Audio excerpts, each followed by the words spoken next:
7월부터 집 살 때 대출이 더 어려워집니다. 특히 비강남권 실수요자들에게는 대출 한도가 최대 3천만 원까지 줄어들 수 있는데요. 최근 서울 외곽 아파트 거래가 갑자기 늘어난 이유, 바로 이 때문입니다. 오늘은 스트레스 DSR 제도가 뭔지, 왜 사람들이 6월 막차를 타려는 건지, 그리고 앞으로 부동산 시장에 어떤 영향이 있을지 하나하나 살펴보겠습니다. 일부 비강남권 거래량 급증. 지난달 서울에서 아파트 거래가 늘어났습니다. 그런데 특이한 건 강남이 아니라 노원, 도봉, 강북, 금천, 관악, 구로 같은 비강남권 지역에서 거래가 활발했다는 점입니다. 왜일까요? 핵심은 7월부터 시행되는 스트레스 DSR 3단계입니다. 대출 한도가 줄어들기 전에 서둘러 집을 사려는 수요가 몰린 거죠. 실수요자들이 막차를 타는 심리가 작용한 겁니다. 2부 DSR이란? 그렇다면 DSR은 뭘까요? DSR은 총부채 원리 금상환 비율의 줄임말입니다. 쉽게 말해 내가 1년에 버는 돈 중에서 얼마를 대출 갚는데 쓰는지를 따지는 비율입니다.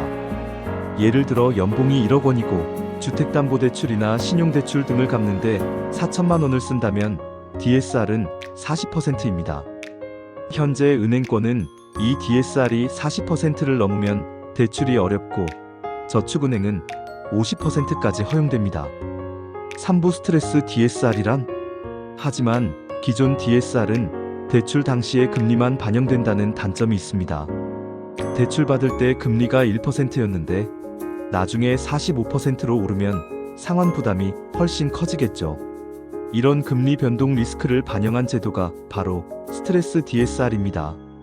실제 금리에 가상의 스트레스 금리를 더해 원리금 상환액을 계산합니다. 미래에 금리가 오르더라도 차주가 버틸 수 있는지를 미리 보는 제도인 거죠. 사부 대출 한도 얼마나 줄어드나? 이 제도 때문에 실제 대출 한도가 줄어들게 됩니다.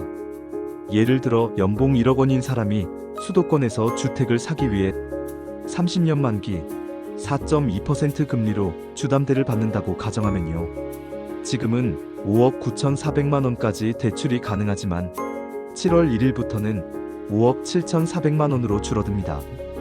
혼합형 금리를 택하면 6억 2,700만 원에서 5억 9,400만 원으로 3,300만 원이 줄어드는 겁니다.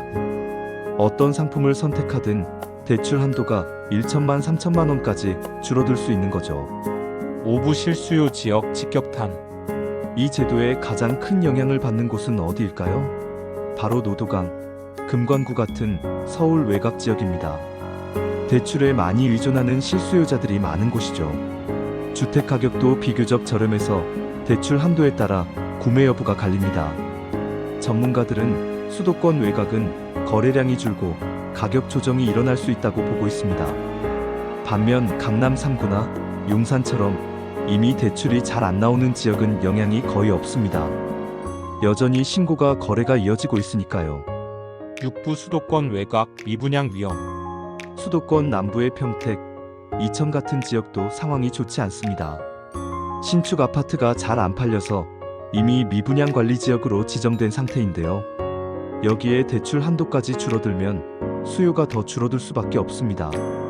부동산 시장의 양극화는 더 심해질 전망입니다. 엔딩 요약 정리.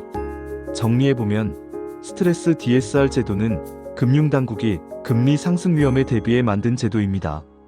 하지만 그 과정에서 실수요자, 특히 비강남권과 수도권 외곽 거주자들이 가장 큰 영향을 받게 됐죠. 앞으로 부동산 시장은 더 위축될 가능성이 있습니다. 이 제도가 실수요자 보호를 위한 보완책 없이 진행된다면 부작용도 함께 커질 수밖에 없습니다. 오늘 영상이 도움이 되셨다면 좋아요와 구독, 알림 설정까지 부탁드립니다.